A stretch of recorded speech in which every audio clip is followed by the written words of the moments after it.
जय श्री हरि। आज हम बात करेंगे वैशाख मास की उस पावन तिथि की जिसने सृष्टि का भाग्य बदल दिया। पुराणों के अनुसार जब समुद्र मंथन हुआ और अमृत कलश असुरों के हाथ लग गया, तब भगवान विष्णु ने मोहिनी रूप धारण किया। ऐसा अद्भुत रूप जिसे देखकर असुर भी मोहित हो गए और उसी क्षण देवताओं को अमृत प्राप्त हुआ। इसी दिव्य घटना की स्मृति में वैशाख शुक्ल पक्ष की एकादशी को मोहिनी एकादशी कहा जाता है। यह व्रत केवल उपवास नहीं, बल्कि अधर्म के मार्ग से हटकर मोक्ष के द्वार तक पहुंचने की सीढ़ी है। लेकिन इस व्रत की महिमा को समझने के लिए हमें चलना होगा भद्रावती नगरी के उस इतिहास में, जहां एक पापी का उद्धार केवल पानी की कुछ बूंदों से शुरू हुआ। कथा की शुरुआत होती है द्वापर युग से। धर्मराज युधिष्ठिर व्याकुल थे और उन्होंने भगवान श्री कृष्ण से पूछा, हे जनार्दन, हे वासुदेव, कृपा करके मुझे वैशाख मास के शुक्ल पक्ष की एकादशी के बारे में बताइए। इसका क्या महत्व है और इसे करने से किस फल की प्राप्ति होती है? भगवान श्री कृष्ण मंद मंद मुस्कुराए और बोले, हे कुंती पुत्र, तुमने लोक कल्याण के लिए बहुत ही उत्तम प्रश्न किया है। इस एकादशी का नाम मोहिनी है। यह मोह के बंधनों से मुक्त करती है और मनुष्य के पर्वतों जैसे विशाल पापों को भी तिनके की तरह जलाकर भस्म कर देती है। इसकी महिमा समझने के लिए तुम्हें धनपाल वैश्य और उसके पुत्र की कथा सुननी होगी। प्राचीन काल में सरस्वती नदी के तट पर भद्रावती नाम की एक सुंदर नगरी थी। वहां का राजा द्युतिमान था, लेकिन उसकी प्रजा में सबसे अधिक चर्चा धनपाल नामक वैश्य की होती थी।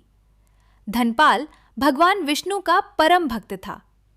उसने प्रजा के लिए धर्मशालाएं बनवाईं, कुएं खुदवाए और सदा दान पुण्य में लगा रहता था।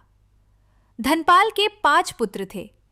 4 पुत्र तो पिता की तरह ही आज्ञाकारी और धार्मिक थे, लेकिन 5वां पुत्र धृष्ट बुद्धि नाम के अनुरूप ही अत्यंत दुराचारी निकला।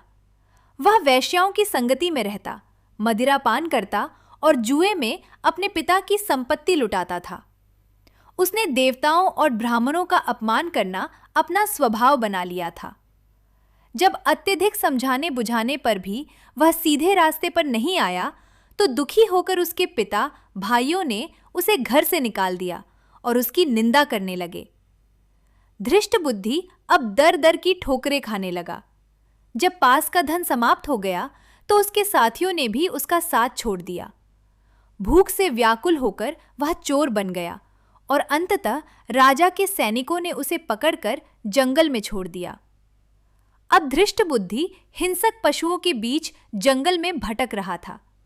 वह धनुष बाण से निर्दोष जीवों का वध करता और कच्चा मांस खाकर पेट भरता।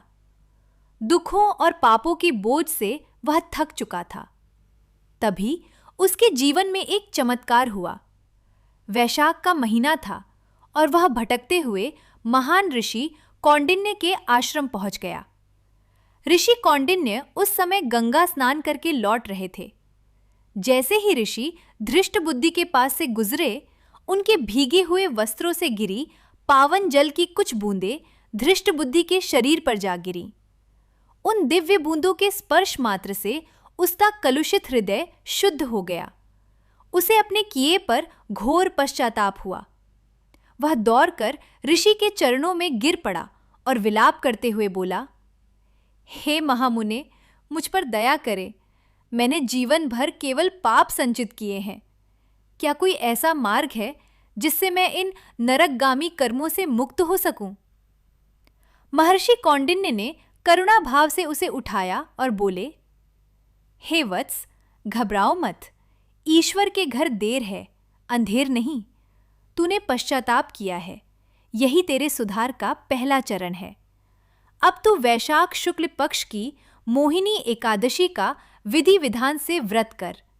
यह व्रत तेरे सभी पापों का अंत कर देगा। धृष्ट बुद्धि ने ऋषि के बताए मार्ग पर चलकर पूरी निष्ठा और श्रद्धा से मोहिनी एकादशी का व्रत किया। इस व्रत के प्रभाव से उसके शरीर और मन के समस्त पाप नष्ट हो गए। उसे दिव्य ज्ञान प्राप्त हुआ और अंत में उसे विष्णु लोक की प्राप्ति हुई। तो भक्तों, यह थी मोहिनी एकादशी की पूर्ण कथा। यह व्रत हमें सिखाता है कि चाहे अतीत कितना भी अंधकारमय क्यों न हो, सच्ची श्रद्धा और संकल्प से हम अपना भविष्य बदल सकते हैं।